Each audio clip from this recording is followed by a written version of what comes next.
আসসালামু আলাইকুম। এতদিন আমরা ষষ্ঠ শ্রেণীর পাটিগণিত অংশ নিয়ে আলোচনা করলাম। মোটামুটি ষষ্ঠ শ্রেণীর পাটিগণিতের জটিল অধ্যায়গুলো আমরা আলোচনা শেষ করে ফেলেছি। তোমরা যারা ষষ্ঠ শ্রেণীর ছাত্র আছো, আমার পেজে ষষ্ঠ শ্রেণীর পাটিগণিত অংশের যত জটিল অঙ্ক আছে সার্চ দিলে পেয়ে যাবে ইনশাআল্লাহ। আজকে আমরা শুরু করছি ষষ্ঠ শ্রেণীর বীজগণিত অংশ নিয়ে। আমরা চেষ্টা করব যে অংশগুলো ছাত্রদের জন্য একটু টাফ সেগুলো আলোচনা করব, যাতে সহজেই উপকৃত হতে পারি। তো আজকে আলোচনা করছি আমরা ষষ্ঠ শ্রেণীর 4.2 অনুশীলনীর অঙ্কগুলো। সরল করো। 1 নম্বর অঙ্কটি আছে x³ বা x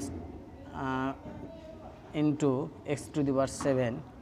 তো এখানে আমরা একটা জিনিস খেয়াল করি, আমি একটু রাফ করতেছি, x³ তো এই যে নিচের এই অক্ষর, এটাকে বলা হয় বেজ বা ভিত্তি বা মূল। এটার নাম বেজ, ভিত্তি। আর উপরে যেটা আছে এটার নাম হচ্ছে পাওয়ার, সূচক বা ঘাত। অঙ্কগুলোর এই দুইটা জিনিস ভালো করে খেয়াল করতে হবে, তাহলে নিচেরগুলার নাম, অক্ষরগুলার নাম বা নিচের যেটাই থাকুক না কেন সেগুলোর এখানে নাম হবে বেজ বা ভিত্তি, আর উপরে যেগুলো আছে সেগুলোর নাম পাওয়ার অথবা সূচক অথবা ঘাত। তো অঙ্কগুলো সরল করতে বলছে, তো কীভাবে সমাধান করব? খুবই সহজ।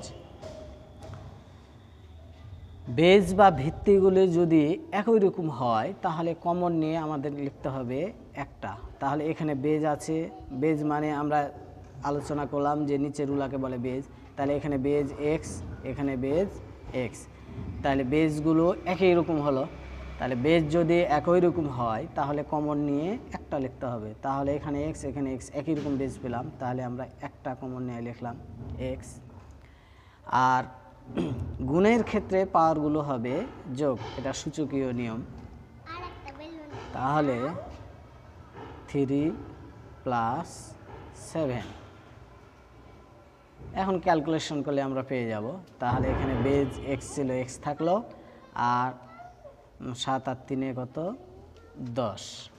তাহলে আমরা অ্যান্সার পেলাম x⁻10।